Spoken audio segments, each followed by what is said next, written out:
say, what the we're the enemy? Did we come to your country to bother y'all?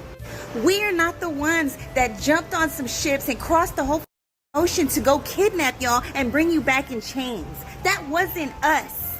We're not the ones that slaved y'all out for 400 years. We were the ones standing next to you while they were slaving y'all out. That was the most tone-deaf shit I've ever seen from a celebrity, especially somebody like you. But I'm glad that now we see you for who you really are, and we see everything for what it really is.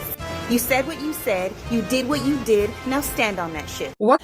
This controversy about the Buffalo Soldiers and the indigenous Native American Indians of this nation, and how it all intercepted into our history between the Black American slaves and the indigenous people. And so now a lot of indigenous people are clapping back. They don't like the fact that there's a piece of history that shows that they did exploit Black Americans as slaves. They did practice into slave handling. You know, they did. They had slaves. Just like there were Black people who had slaves. There were passing white Black people that had slaves. And but they had slaves. Out of the Choctaw Nation was one of them. One of the biggest ones. And that's in Oklahoma regions. You know, of course, they were exploited. Of course, this was their lands, but they too also had a hand in the practice of widespread slavery. And history is history. You can't erase it. It happened.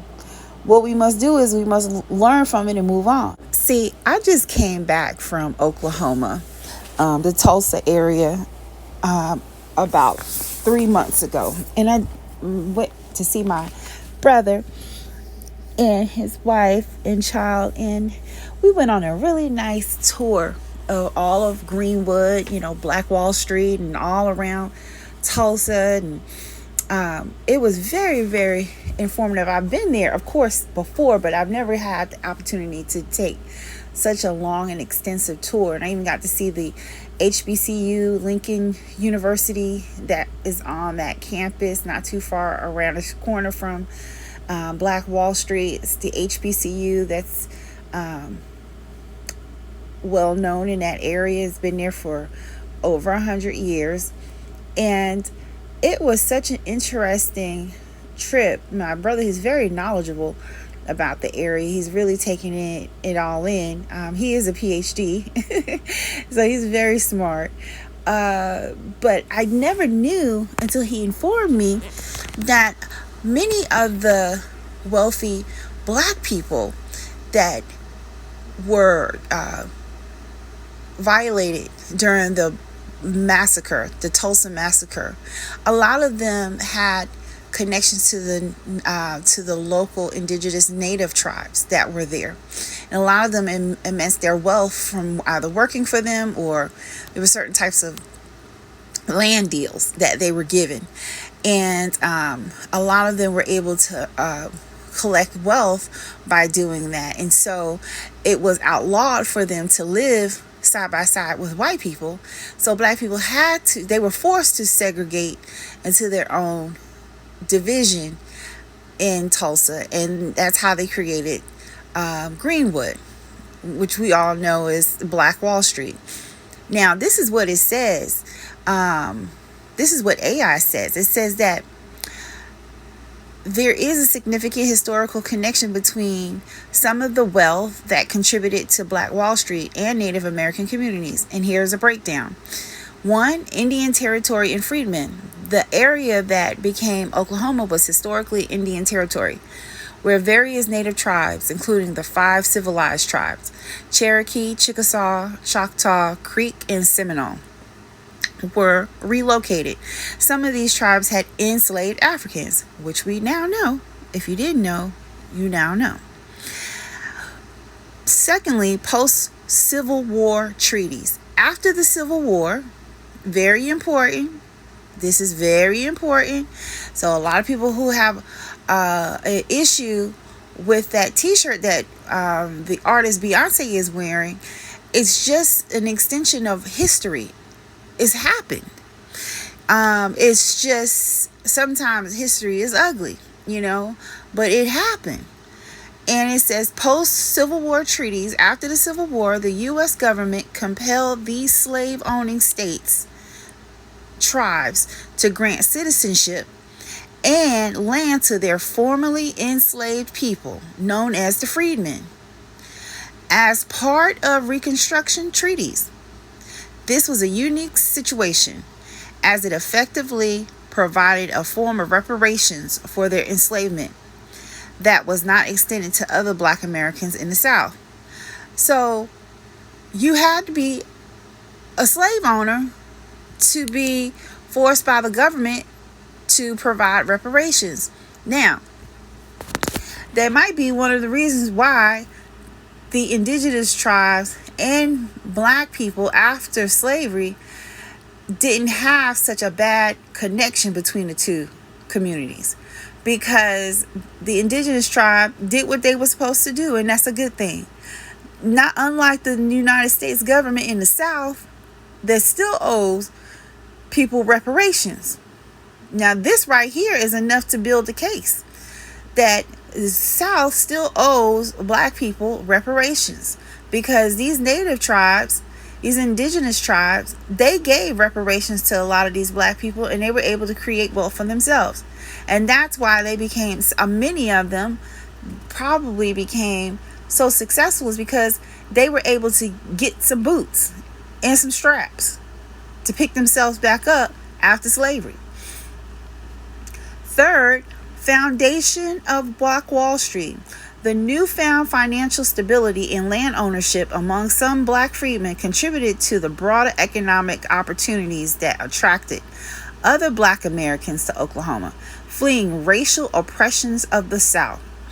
This influx of people, combined with the entrepreneurial spirit and segregationist policies that necessitated a self-sufficient Black economy, helped fuel the growth of communities like the Greenwood District.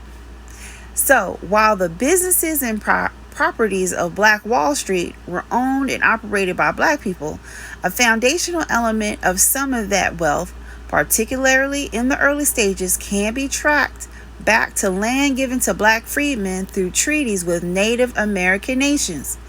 It's not that Black people work for Native American wealth in a direct employment sense, but rather that some of the initial capital and land access that contributed to the district's prosperity was intertwined with the unique history of Black freedmen in Indian territory. Blacks were owned by Native American tribes in slavery, period. Now, you can do a deep dive for yourself. You can go ask AI, you can ask ChatGPT, you can ask Gemini, you can ask all of them. And it's going to all tell you the same thing. This is all documented. This is all supported by the state's history and the Freedmen Bureau's history. And Freedmen Bureau is the organization that was established to help newly freed slaves. A lot of the newly freed slaves, they were added onto the census after 1865, because of the Freedmen's Bureau. They were able to register themselves as newly freed slaves. A lot of people got married after the emancipation of slavery. And so all of those records are collected through the Freedmen's Bureau. It's free information. All you got to do is Google. So for someone to make a statement as this first person did, this young lady who is a indigenous person in this country, for them to say something like that, that just goes to show to you that a lot of people that get online, a lot of them are uneducated. Yes, we have our feelings, we have our emotions, but a lot of people are uneducated about their own history. And so when they want to make a statement about Black people, they feel real open and loose to do that. People always want to educate black people, but black people here in America, we know our history. If we didn't, a lot of us would be fleeing to other countries. Hello? But we know what we have built here, okay? And every community has their positives and negatives, but we got a whole lot of positives over negatives. And a lot of immigrants that come over here, they don't know their own history from their own countries. And that's why a lot of them flee. And they look at America as America being their problem solver. But you got to solve your own problems at home first before you come over to another country and try to help solve somebody else's problems. Make it make sense. This is just a video. I do not own the rights to this video, but this is a very well-known actor, African-American actor, Don Cheadle. Don Cheadle did not know that his family was a part of that slave community that was owned by the Choctaw tribe. They're in Oklahoma. And they did a search. And this is with Dr. Gates. And in the program with the public broadcasting station.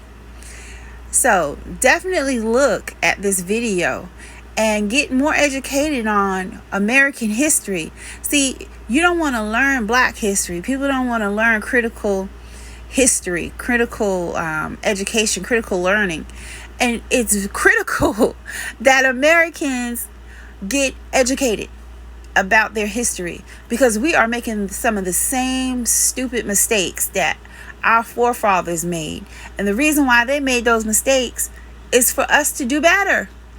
History is a blueprint for us to know which road not to go down, which lane not to. It's a map. It's a blueprint for you to help you get to your destination safe and sound and in a more efficient time. But just let me know what you think in the comment section. I'd love to hear from what you think. And also, too, I'm going to do a second part about the... What are you most eager to learn about your family? I don't know, everything. All of the little stories are... Has never heard anything about his ancestors who lived through the aftermath of slavery. So we searched for clues about his father's side of the family. The paper trail that we uncovered confounded our expectations.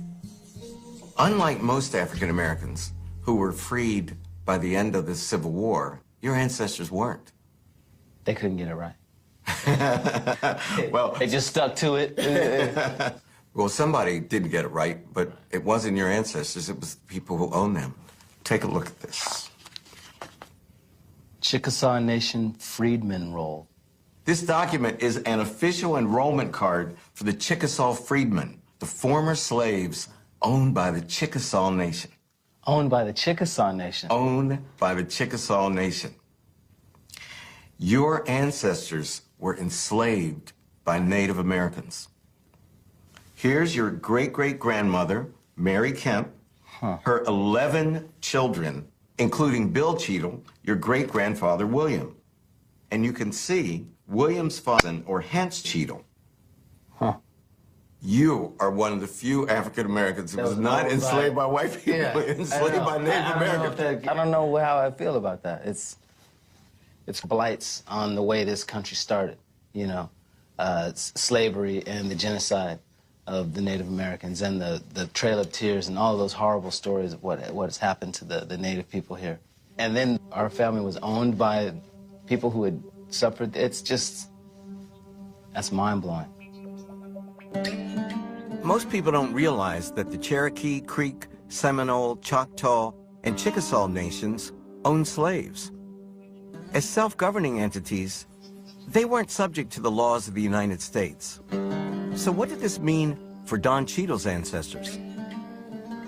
When the Civil War ended, the 5 civilized tribes kept their slaves. They refused to liberate their slaves. Everybody wanted to roll with the slavery thing as long as they could. That's right. They said, come and get them. Yeah. You got to take my slave. Pry it from my cold, dead hand. And I had no idea. I hadn't either. This is amazing. The United States government didn't make a treaty with the Chickasaw until 1866, forcing them to liberate their slaves and make them citizens. The Chickasaws freed their slaves, but they did not offer them citizenship.